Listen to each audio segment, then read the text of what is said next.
I'll tell a story and I'll get to the point where a difficult decision is faced by a character, and I'll stop and say, what do you think the character will do? What do you think the character should do? We then break that down into a philosophical question. What is it to make a choice? Or what is it to be happy, whatever it might be? And we do philosophy like that. And then we come back to the story and say, okay, let's see if you agree with what the character does. So what I was doing was activating the classroom as moral agents rather than mere witnesses to a story. So that they start to inhabit the questions that the characters are standing inside, and they consider them philosophically before returning, and then they evaluate what the characters have done. And it's not a far step from that to doing philosophy.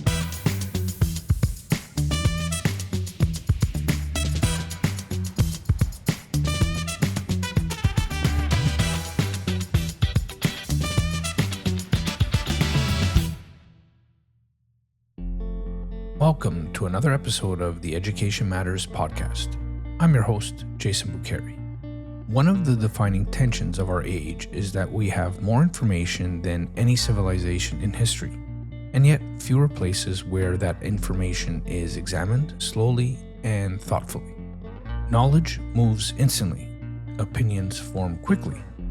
Algorithms reward speed and certainty. But genuine thinking, the kind that asks what something means, whether it's true, and how it should guide our lives, moves much more slowly, if at all. And this is where the study of philosophy should enter the picture.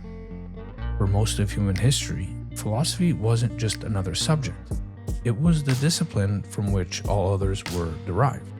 It was and is a sort of training for the mind itself, teaching people how to question assumptions, weigh arguments, and examine ideas together.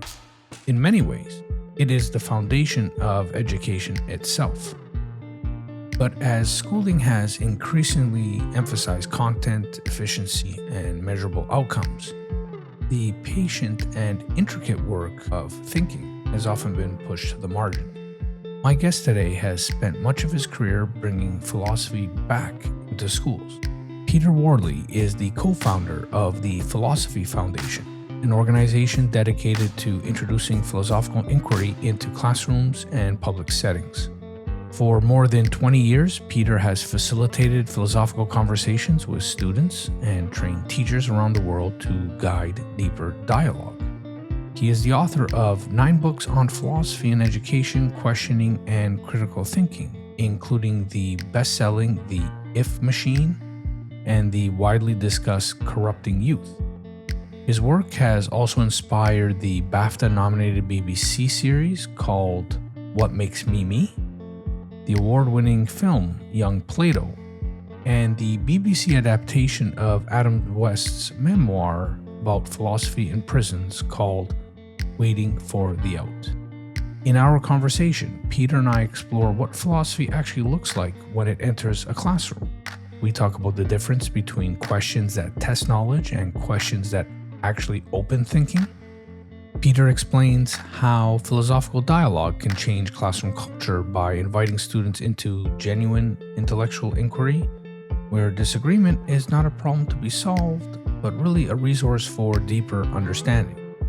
We also discuss why philosophy might be one of the most practical tools we have for educating thoughtful citizens, how teachers can become more intentional in the questions they ask, and why learning to think together may be one of the most important capacities schools can cultivate today. In a time defined by speed, certainty, noise, philosophy reminds us something essential. Thinking well is a practice. So without further ado, here is my conversation with Peter Worley. Good morning, Peter. Where does this podcast find you today?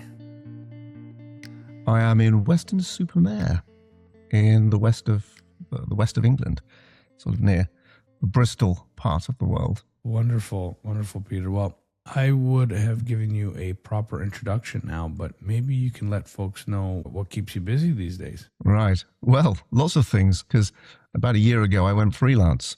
So I'm exploring all sorts of new avenues and opportunities, including the usual thing I do, which is working in schools, working with teachers and children in the area of doing philosophy and also thinking and questioning skills. But I'm also looking into new avenues at the moment, such as working with the police on questioning skills as well. That's interesting. Well, I think you're my third guest, and coincidentally enough, you're all from the UK that's talking about philosophy, but you're the first one to be, having done work in schools, and it's very interesting that you're doing work with police. I'd like to ask you some questions about that.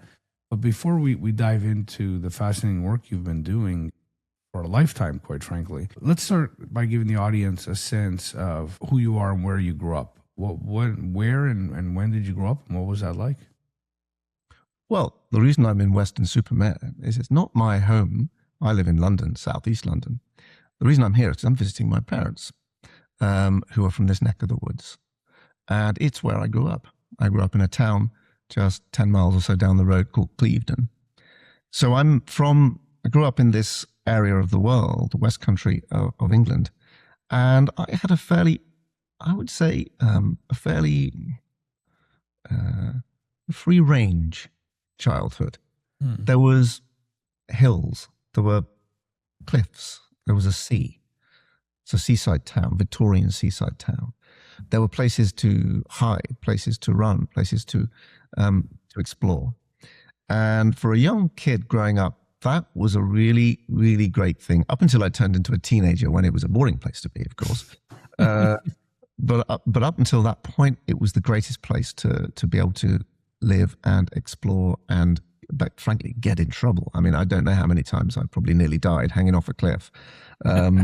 So quite risky as well, but a great opportunity. And I think that sort of thing, interestingly, does play into the sorts of things that I do and how I approach things.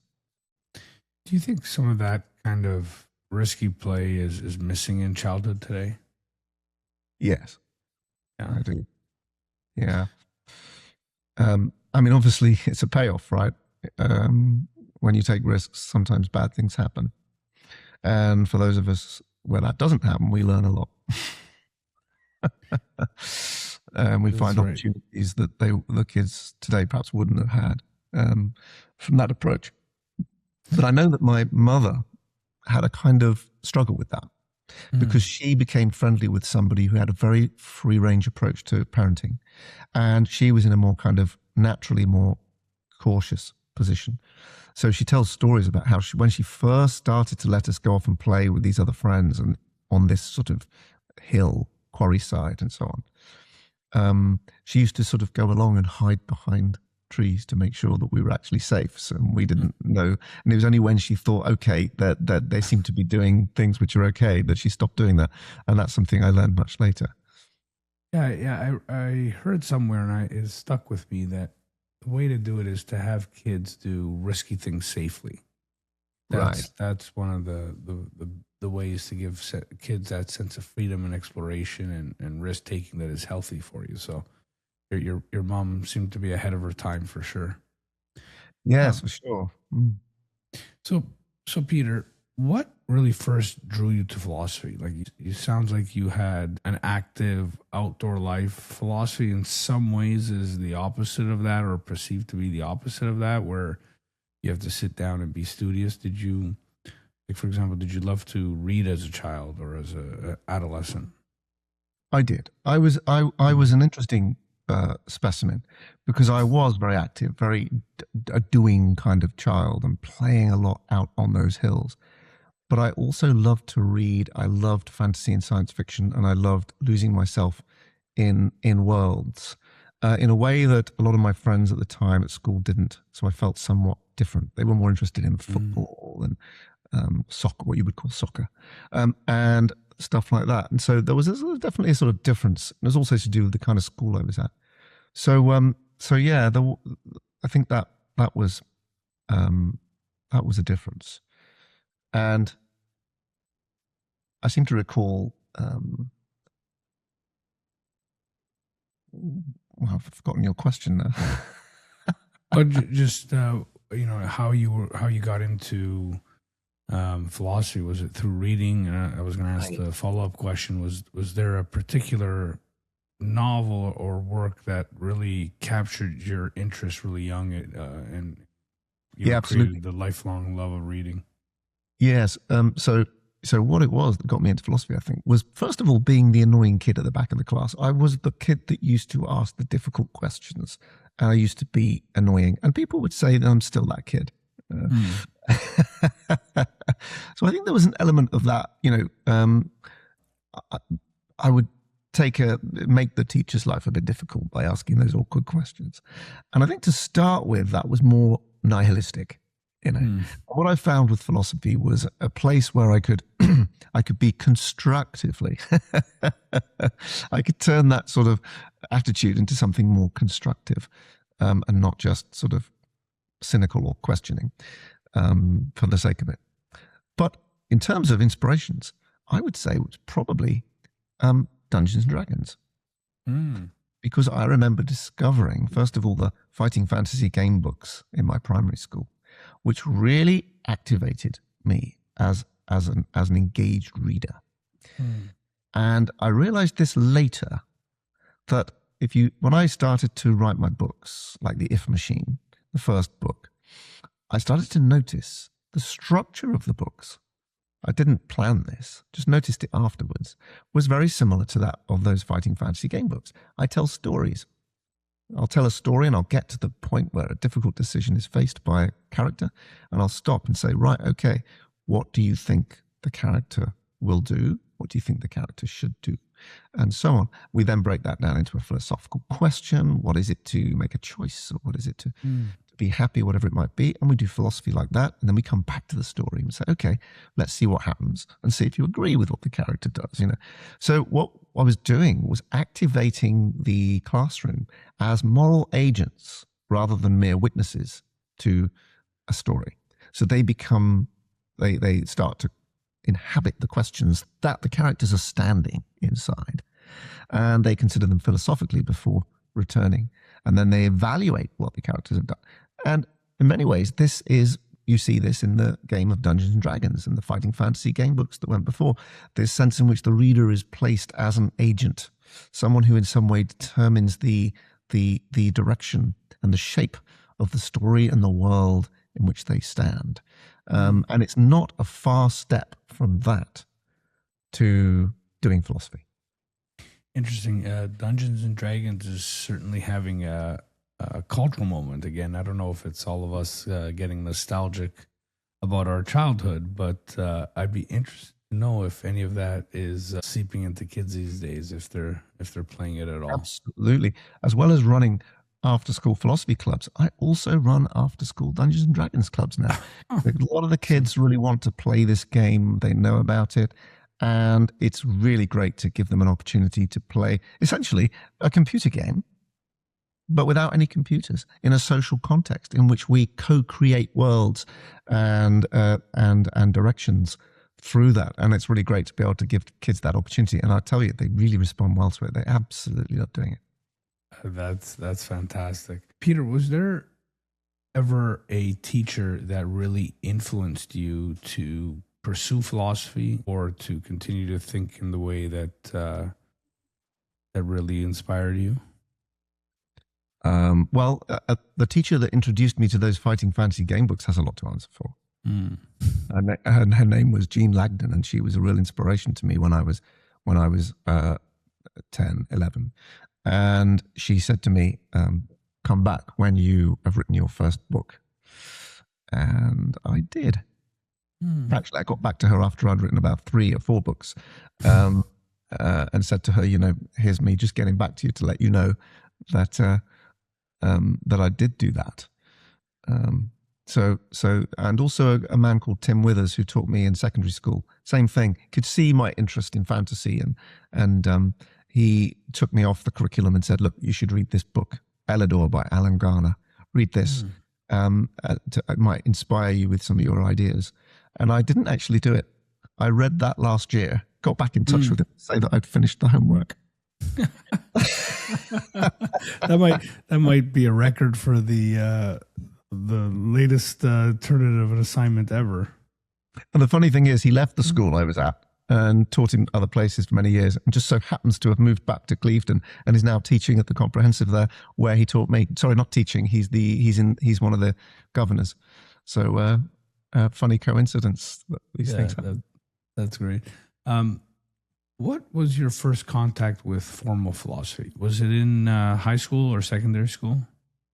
Well, philosophy came, first of all, I got interested in philosophy because I became interested in religion. I remember being evangelized by some street evangelizers when I would have been about 14. And I got really engaged with them and actually became Christian for a short time in the born-again sense. And I really engaged with it intellectually. And these guys really wanted to engage with me intellectually, which I responded to. But I started to notice there was a difference in the intellectual approach, which I didn't fully understand at the time. And in the end, I discovered philosophy through literature, reading things like, I think probably Henry Miller as a late teen, which led to Dostoevsky, Knut Hamsun, and other writers, which really started to put me in touch with these ideas about, existentialist ideas and questions about life. And that was where it went. It came through literature first in that sense. And then at some point during my studies, I came across this thing called philosophy. And I think I signed up to do a philosophy A-level, which I failed. I failed that A-level, but I absolutely loved what I was engaging with. So I didn't respond to the criteria and exam passing, but I did respond to the books and the ideas that I was presented with. And then later on, returned to philosophy with a determination to do what I needed to get to university, and ended up going to UCL, University College London, to do my degree. And that was when I started to realize that there was a system behind this, or systems and different ways of thinking, that I thought, right now, this is the kind of intellectual tools, approach, culture that speaks to the way I've been trying to the way in which I've been trying to reason since I was at school. This kind of logical and in some ways systematic, evaluativist approach. I think a lot of American capitalism would be tamed if folks read Death of a Salesman, because you can certainly tell that the vast majority of these tech bros have not, or at least have not understood it. So that's we have a similar background on how we got into philosophy. So then you formally studied philosophy in university. Take me to a short time after that. Did you work as a teacher professionally, or did you have another career before you founded the Philosophy Foundation? Right. So I started actually as a guitar teacher. So I started teaching guitar. I think started to blag my way into teaching guitar when I was about 15, 16, when I'd only been playing for a year or so. But I went on to study formally music college, and went on to become professional guitar teacher and guitarist, playing in bands and stuff. And I did that for a number of years, and had this interest in philosophy as a kind of what I saw as a separate thing, two different things. But then I started as a teacher. The point at which I saw the connection was when I studied the Meno by Socrates at university, in which Socrates is exploring learning and what it is to learn. And I started to think I could see a way in which his demonstration with the slave boy, where he's attempting to demonstrate something through questioning alone. And he's also trying to demonstrate how learning occurs and can occur with questioning alone. Now, he has a whole theory about recollection and the soul, which we'll put to one side for one moment, because what I got from it as a practitioner was, I wonder if I can question more rather than tell, instruct. I wonder if I can do that. So I started to use this principle, actually, first of all, in my guitar teaching, where I start to think about my questioning and using that Socratic principle of teaching new knowledge from known knowledge. If you know this note, and you don't know that note, what questions do I ask to get you to it? So is this note higher or lower? Do you know the scale? Yes. How many notes away from it in the scale is it? And so on. So eventually the child is able to say it's an E rather than me just saying it's an E. So that was where I started to sort of use those, in many ways, pedagogical principles. And I think this is the interesting thing for me, is that I straddle an interesting place academically and as a practitioner in that, well, am I a philosopher or a pedagogue? Am I studying philosophy or am I thinking about the pedagogy, the teaching, the questioning? And I've noticed that there's an interesting relationship between these two, so that it's difficult for me to find a department to do a PhD in. And so then take me to the founding of the Philosophy Foundation that, certainly I can let you describe it, but advocated for philosophy with children and in primary schools. What inspired you to set up that foundation, and can you describe what that work was like? Well, I was working as a guitar teacher in a school. I was also doing an MA in philosophy at the time, having wanted to take my studies further. And the reason I wanted to take my studies further is I'd begun training as a philosophical counselor with Tim LeBon. He was the sort of leading guy on this in the UK at the time, and he ran an excellent course and training program. So I did that. And I thought, well, in order to do this, I need to further my philosophy studies. And so there were these three things in place at the time: academic interest, counseling, philosophical counseling, and the teaching of music. And I said to my head teacher at the school, I said, do you know what? I'm quite interested to do something like philosophy with these children in the same way that I do music. Because what I'd noticed was that if I have a group of 4 or 5 kids, which I usually had when I taught a lesson of guitar, then they would turn up and I'd have one child who was brand new, couldn't do anything, one who could play a few open strings, and maybe another one who could play some scales, quite widely.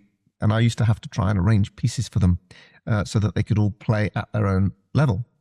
But I would find a way to do something like Nirvana's Teen Spirit for the whole, assembly and parents, where these kids were just doing simple things that they could each do, and more advanced things for the more advanced players, but the overall effect was great. So I called this the ensemble effect, where the part where the sum is greater than, the whole is greater than the sum of its parts. And I wondered whether philosophy might work in a similar way, because doing philosophy, and I found that this is the case, doing philosophy with one child, unless they're brilliant and exceptional in some way, is really hard to do, because they just don't have the variety of ideas and diversity of ideas to be able to carry it forward without you, the facilitator, doing a lot of work for them. Whereas if you have a group of children, and I work with whole classes, so I'm talking 30 children, then actually whatever question is raised, whatever comes up, there's always someone who's got something more to say, a divergent idea which takes things in a new direction or challenges what's just been said. And so that ensemble effect really shines through in that when I work with a group of children from 8 upwards, as in a number 8, number of people upwards, then we can do the philosophy in a way that resembles real philosophy, where I'm not doing all the work for them. So that was what I noticed. And that teacher gave me the opportunity to try it out and to play around with that. And it was only after that I found other approaches, started to read and research other approaches, and sort of thought to myself, I'm not quite sure if I'm happy with these other approaches in the full sense. It's not quite doing what I would see philosophy doing and what I think children are actually capable of in terms of doing philosophy. So I've always had this attitude that we bring the children up to philosophy rather than the philosophy down to the children. And that's been the way that I've approached it. And as a result, me and my ex-wife set up Emma Swin set up the Philosophy Foundation. First of all, it was the Philosophy Shop, which was a community interest company. We turned into a foundation charity a few years later. So I started doing this in the early 2000s. We set up the Philosophy Shop about 2007. and then it became a charity in 2010. What are some of the biggest misconceptions people have about a young person's capacity, child's capacity for philosophical thinking? Oh, I think the biggest misconception is that they don't think they can do it. More specifically, they don't think they can abstract well enough. This is what Matthew Lippmann said about very young children. He thought that they, not Lippmann, Piaget said, Piaget said this. They can't reason from a very young age because they can't abstract, and they can only really abstract when they're in their teens. Well, this is not true. And the other thing that I often find people get confused about is the sort of mistaking, as Piaget did, mistaking stage with age. So, yes, it's true that if I work with young children, there are many that can't abstract, but there are some that can. And the ones that can role model abstract thinking to those that can't. And it starts to sort of spread in practice by doing that. And within a year, I see a whole bunch of new kids that can abstract that couldn't before. And a few years down the line, the whole class is able to do it before they're even out of primary school. So, and to what extent they're learning from each other, to what extent this is just innate development, and to what extent it's a mixture of the two, which I suspect it is difficult to say or measure. But nevertheless, I see abstraction happening at different levels. I also notice that, interestingly, from my experience, and this is purely anecdotal, but I noticed that before the age of sort of 10 to 12, they're really willing and able to enter into any kind of conversation, however abstract or pointless, in inverted commas, it might be. So discussing whether I think the example that A.C. Grayling gave you the other day when you interviewed him was an example from one of our from our practice, was the one about the donut and whether or not a hole is part of the donut. Well, this is, when you actually get into what a hole is, it's pretty abstract. And the children are very capable of doing that. It's only when they sort of reach the age of somewhere between sort of 12 and 14, they start saying, oh, what's the point of this? So interestingly, they start to question the point of it for a variety of reasons. I don't exactly know what they are, but I suspect it's something to do with how education has become very test-orientated, very goal-orientated, exam-orientated by then. But it could be other things as well, stuff which is going on in their own heads as well. So there's definitely a kind of sense in which, to some extent, working with primary, you can go deeper and more and wider, certainly, with the philosophical inquiry that you might not be able to do with the older ones. So in that sense, there's sometimes a bit of a backward step. Yeah, that's fascinating. Can you, obviously there's a lot of educators and senior leaders in school districts that listen to this podcast. Can you give them a sense of what this looks like in practice? Like, and maybe I can cue you here to one that I found particularly interesting that I actually just came across this morning. I saw a teacher on LinkedIn tag you for giving them a great lesson around questioning, which started with a teacher taping up a box so it's closed, putting it in the center of the classroom, and asking kids what's in the box and how can we figure out what's in the box. Do you have any other examples you can share or talk about? Oh, yeah. I mean, I've got hundreds of them. But I think and that, by the way, is called the hypothesis box, and it's in the book 40 Lessons to Get Children Thinking, which is a Bloomsbury book. Which is designed to have them think about what a hypothesis is. And it also shows the point at which philosophy and science meet. Because when they're saying, if you ask them, if the hypothesis is there's an object in the box, then you ask them how you're going to find out. And the idea is to ask them without them opening it.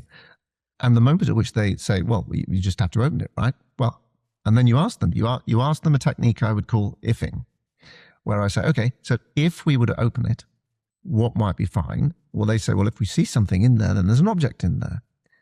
And I say, and if we don't see something in there, what would that mean? And they'll say, well, and then some of them will say, that would mean there's no object in there. But the moment they say that, hands go up. Someone says, there might be an object we can't see. Okay, and then you go into that. And it's not very far into it before you realize that you have to say what you mean by object. And of course, this is any hypothesis, you have to at some point say what you mean by the key concept words and object words and so on in the hypothesis.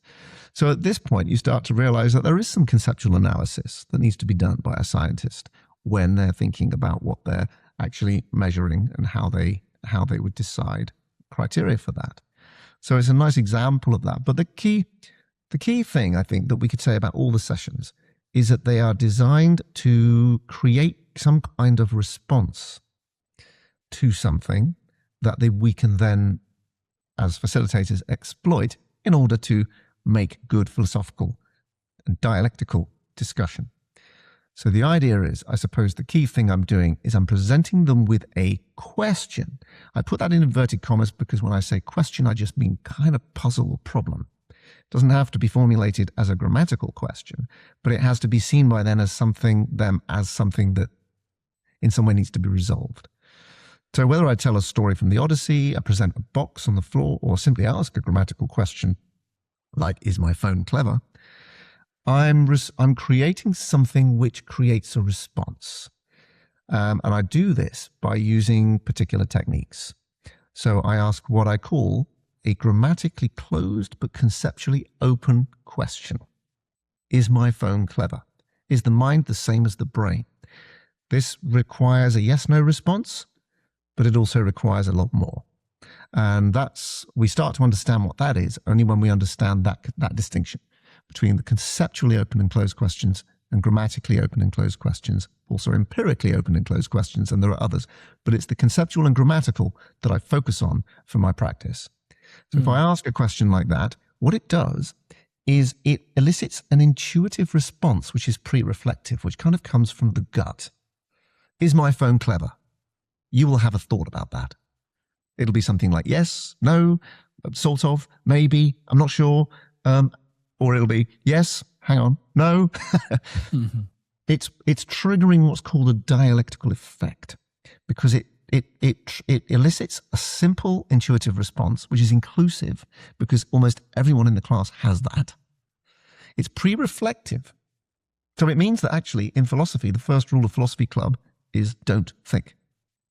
Say the first thing that comes into your head. Philosophy begins with our intuitions.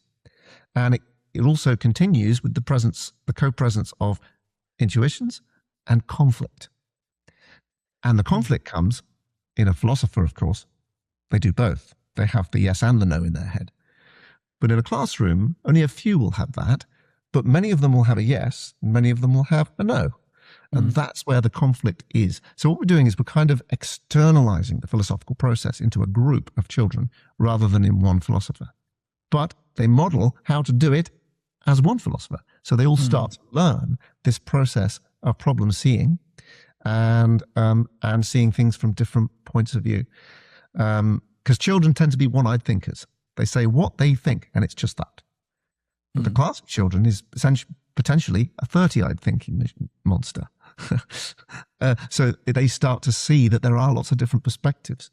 So we create that, the question, all the different yeses, nos, maybes, and so on that are in response to that kind of question. I can then simply open them up. Can you say why you think yes? Can you say why you think no? Can you say what you mean by? Can you say a little bit more about that? And the technique is purely structural. My questioning is designed to elicit more using the structures of their thought. So if they say yes, why do you think? Can you say why you think yes? If they say, I'm not sure, or I'm confused, I say, can you say why you're confused? So I avoid interpreting, paraphrasing. I avoid telling them what they should think or where they could go. And I simply provide responsive structures and then open up those structures to create something like a more considered and elaborate response. And if you put my questions all next to each other, you end up with them saying why they think yes, why they think what they mean by, and what the difference between X and Y is.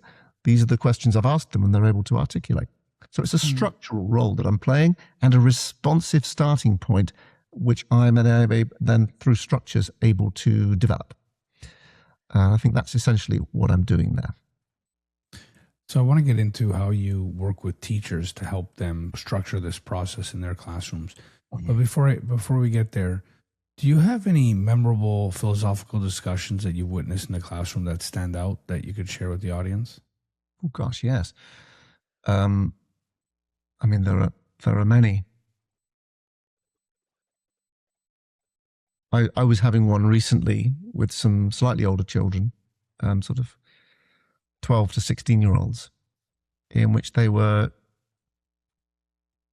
thinking about the conditions for knowledge. Trying to get them to come up with conditions for knowledge. What is it we need to be able to say that we know something? And they started to structure on their own. They started to suggest that what we need is reasons and evidence, and then we come to our conclusion. And others said, no, what we need is start with the conclusion and then look for the reasons and evidence. And I remember what was striking about this was that they started to realize that even though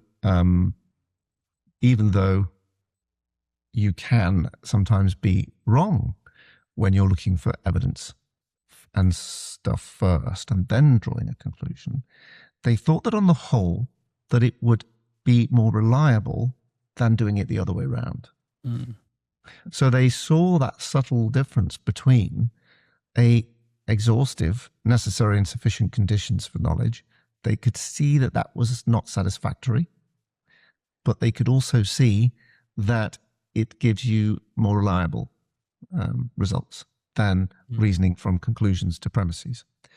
And I think this is really insightful. I mean, I know very few grown-ups who are aware of that subtlety themselves. So this is the sort of thing that I'm hearing regularly. And last week there was a session with the Odyssey where we're talking about choice. What is a choice? Odysseus has to make a choice.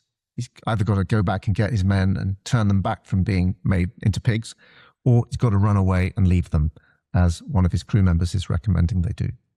And he says to him, I have no choice. I have to go back. And we use this as an opportunity to discuss what a choice is. And these children drew models of choices. I asked them to draw them. Could you illustrate that? And then they all wanted to do it. So we ended up with all these different diagrams. There must have been about 6 or 7 different kinds of diagram representing different kinds of choice. The teachers were blown away because this was way beyond their own understanding. And they said that, I've never thought of choice in this kind of way. I've always just thought of it as a sort of Y-shaped thing. And we had all these different ones. And there was one wonderful moment where a boy said, well, we're making choices every second. I'm making a choice because I'm not going out of the room right now and I'm listening to you. These are all choices. And this girl sat next to him just went, oh yeah. I witnessed insight. And I said to her, oh, why did you go, And she went, because I get it now. Because of what he said, I get it. There's not just one choice, but then that turns into more choices, lots of them. Then you make another choice. That turns into lots of choices. And she said, so it's an infinite series of choices. Choices are infinite. And each choice is a question. I thought that was beautiful. Wonderful. Yeah. Yeah. And I have this phrase that when we ask a question that matters to us, that actually impacts on our lives, right? So it has an existential dimension to it. I say that we are standing inside a question. Now, that's a phrase I've used for a while to describe that kind of question, when it actually impacts on you, matters. But I thought this was a beautiful way of actually describing that, showing how the notion of choice has some sort of relationship with the nature of questioning in this way. And this girl would have been 10 years old. Wonderful. So you mentioned teachers also experiencing something new when being witness to your methods and to what the students are actually capable of unpacking. How do you coach and how do you work with teachers? Oh, it's tricky because I never have enough time to do anything properly with them for one reason or another, lack of funding or whatever it might be. So I tend to just use, practically speaking, I mean, I do training days and I do that, and I'll take them through these kinds of techniques and strategies.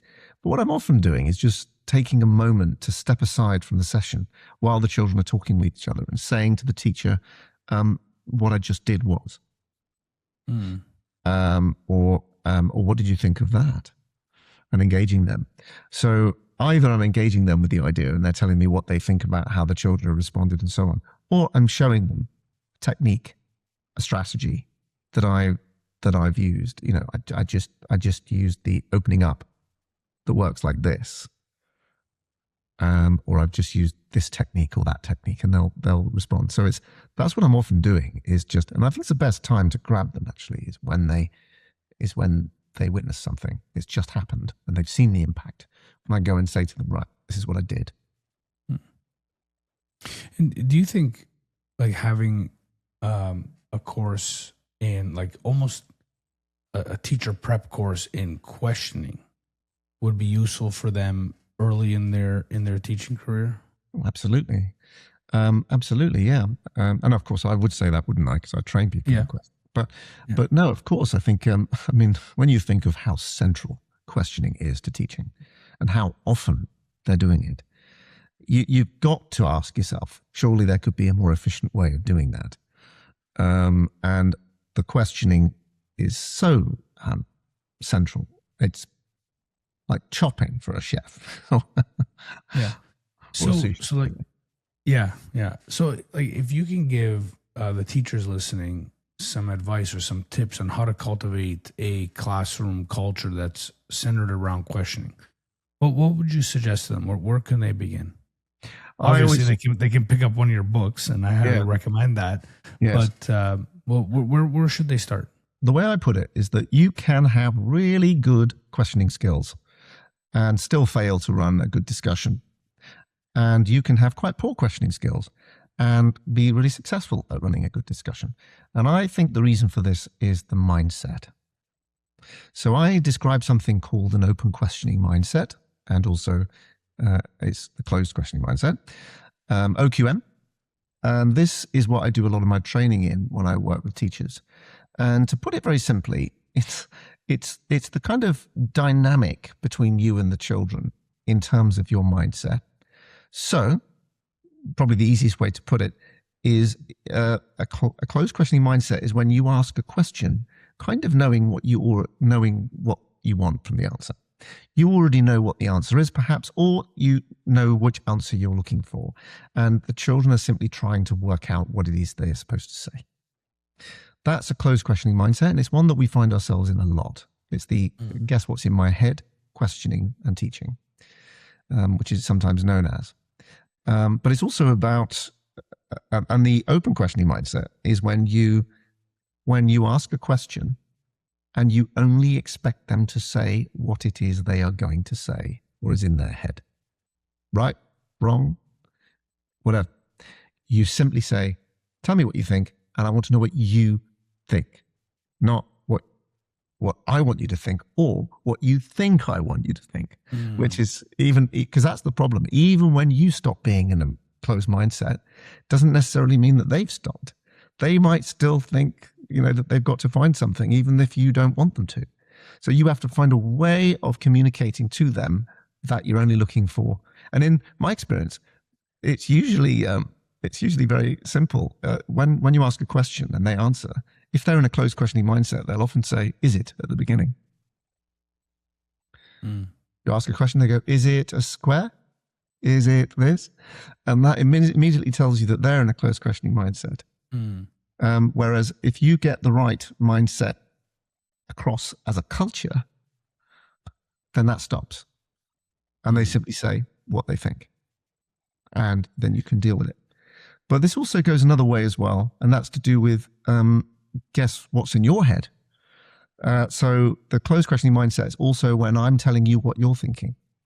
So what you're saying is, so what you mean is this. And when you do that, and children sometimes struggle to say what they mean and very often a teacher will step in and say, do you mean this? Offering them a lifeline. And very often it's not what they mean, but they'll say, yeah, that's it.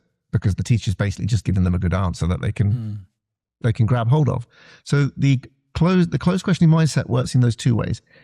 It's the guess what's in my head, and it's the I'm guessing what's in your head, constructing thoughts and arguments for you on your behalf. And the open questioning mindset asks us to stop doing that so much.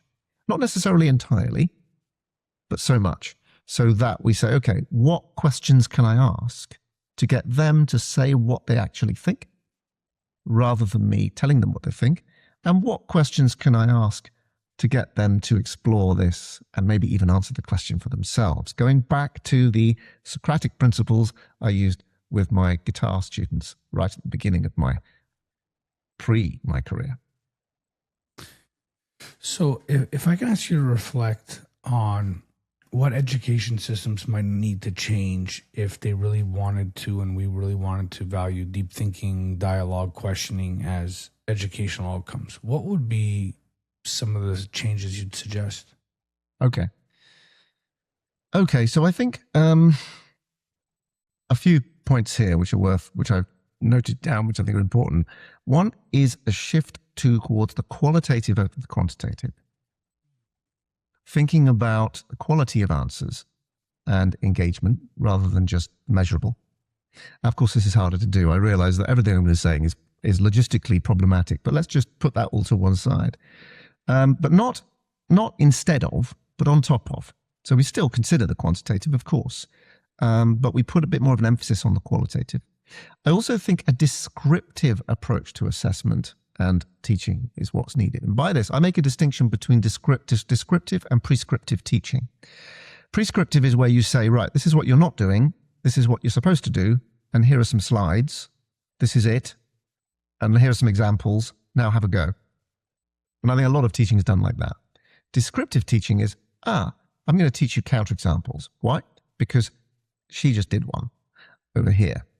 She used a counterexample when she said that when you said all birds fly, and she said, no, they don't, because a penguin is a bird, but it doesn't fly. It's a counterexample. So we're now going to teach you what counterexamples are because of the fact that it's just been used. And then next week, when someone else uses it again, I'll say, we just got another counterexample. Can anyone spot who it was?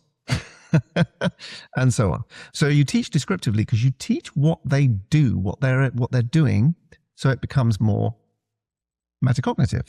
So rather than just intuitive, they actually know what it is they're doing and they can use it more deliberatively. So I think that descriptive approach to assessment could work really well. Not, right, these are the 5 things we're looking for and which children did them. More of, right, let's just watch them all interact and do things and solve a problem, and we can say that this boy did a really good job of doing this. So I'm simply saying what it is they did that was good, rather than looking for those who can actually match the thing we're looking for, which again is more open question mindset, you'll notice, than closed questioning mindset, as I described it earlier. I would also say that we need a balance. We need to balance teacher training with children's learning. It's all very well, at the moment we have a problem in that every teacher thinks that children should be taught critical thinking, but no teacher is taught critical thinking to know well enough what it is and to know how to teach it. So on those occasions when critical thinking is taught in classrooms, it's usually taught poorly, not because the teachers are bad at it intrinsically, just because they're not ever trained in it properly.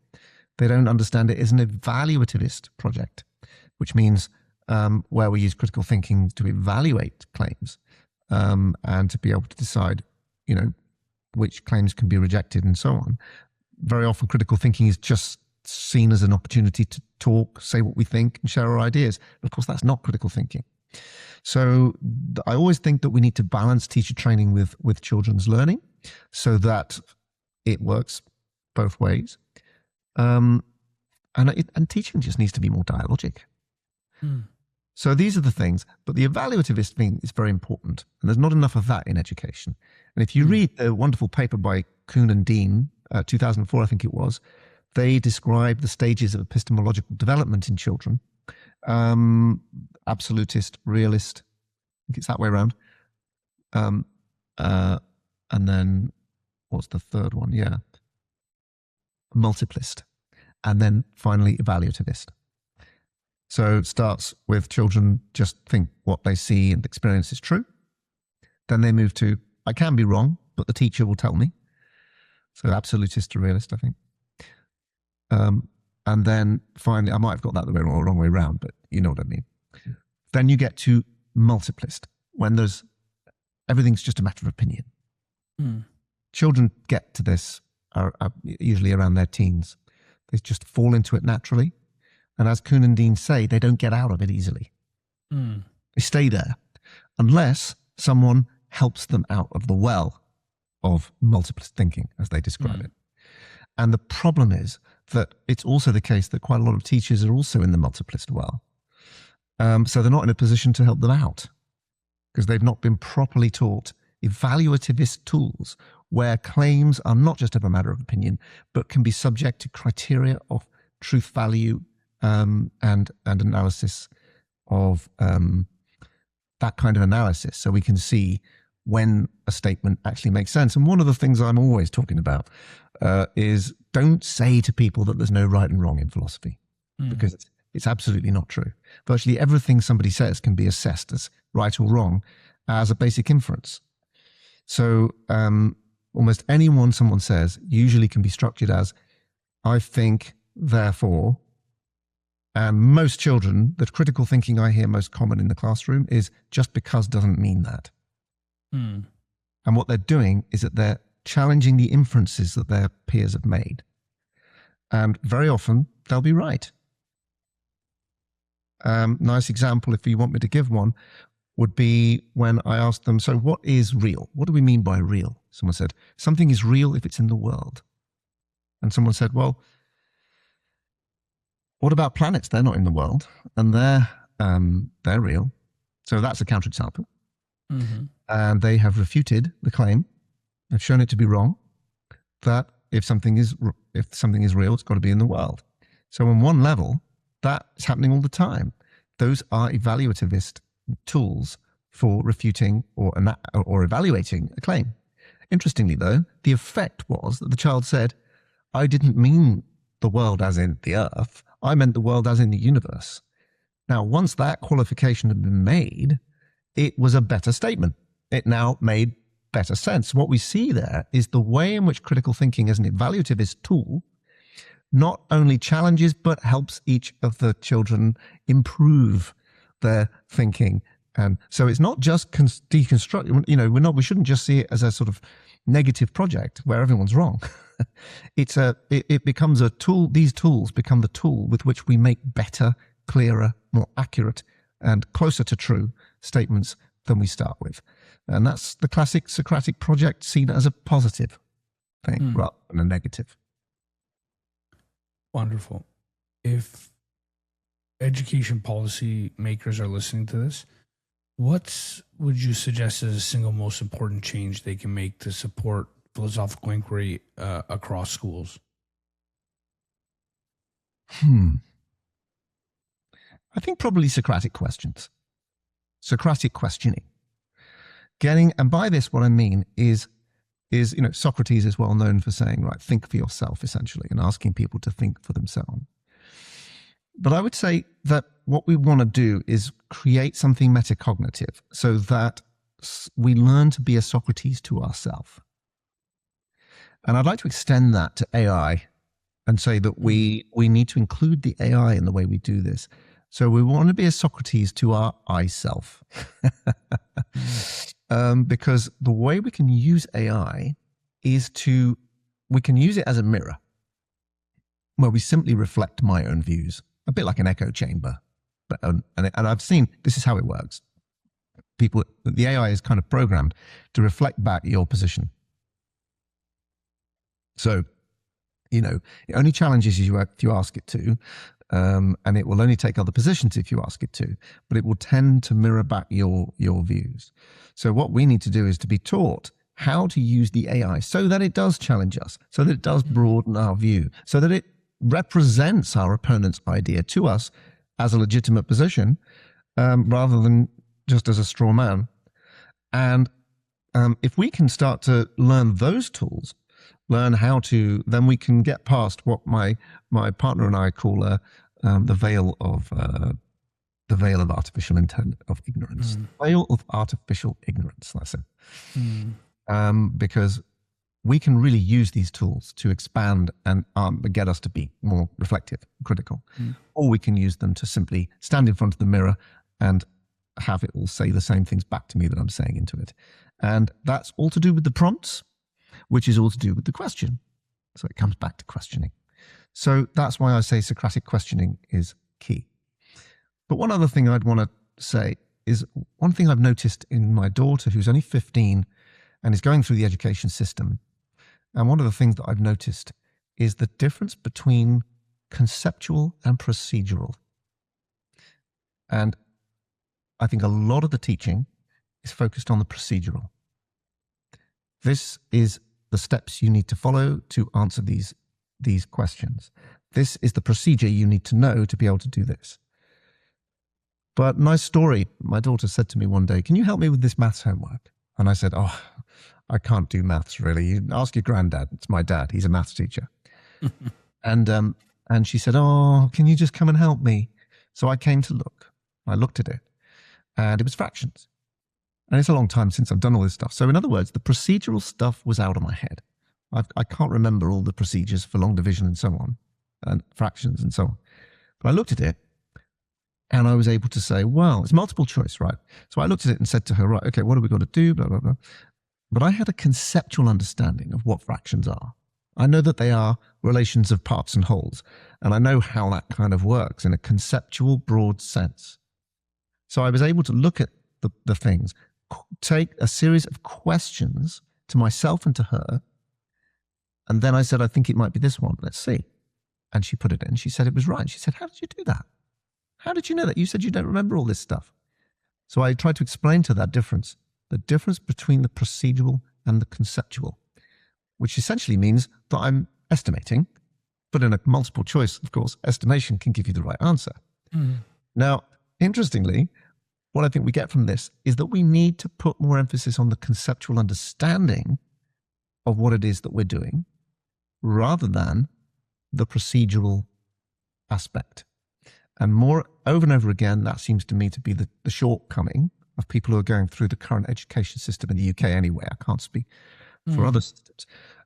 So that's another key thing which I'd want to highlight. So Peter, my penultimate question for you is, what is a big question that you think everyone, not just students or teachers, should be asking themselves today? How can I do whatever it is I'm doing better? I think that. Because learning is one thing. I learn how to do something. Teach me how to do this. Teach me how to do that. But it's only when I say, right, I've learned that now. How can I do it better? That I become metacognitive. I think this is the shift where we become metacognitive learners, when we actively say, how can I do this better? What is it I've just done? How did I do it? And how can I do it better? So I would say that's probably the simplest question I can come up with for what we should ask ourselves is, apart from how can I do something, take that as read, then we go to how can I do something better? And my final question is always, what book, movie, podcast, music album would you recommend to the audience?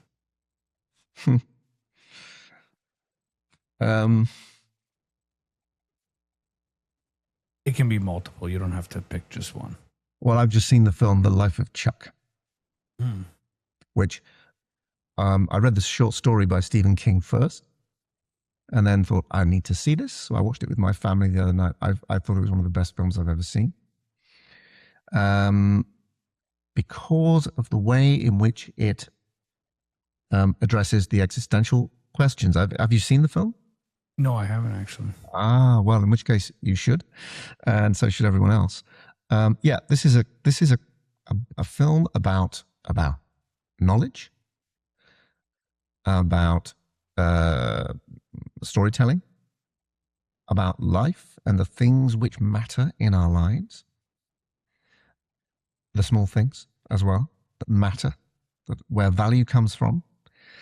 And it's also a film about how we as a species, I think, have the capacity for seeing our death. So one of the things we gained was we can foresee, we can plan, we can see into the future, we can predict things in ways that we couldn't when many thousands of years ago. And the downside to that was that we see our own death. And we have to deal with that, and psychologically in all sorts of ways. And I think there are religious ways of doing that, and there are other ways. And I think that the life of Chug is one answer to that question.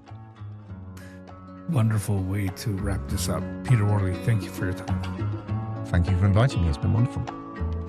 This podcast is recorded on the territory and Treaty 13 lands of the Mississaugas of the Credit First Nation and on the traditional territory of the Huron-Wendat and the Haudenosaunee. The show is edited and produced by the marvelous and talented Andrew Mastroianni. If you like what you're hearing, make sure you subscribe to us on Spotify or wherever you listen to your podcast.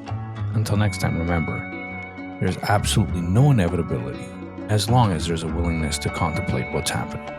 I'm your host, Jason Buccheri. Until next time.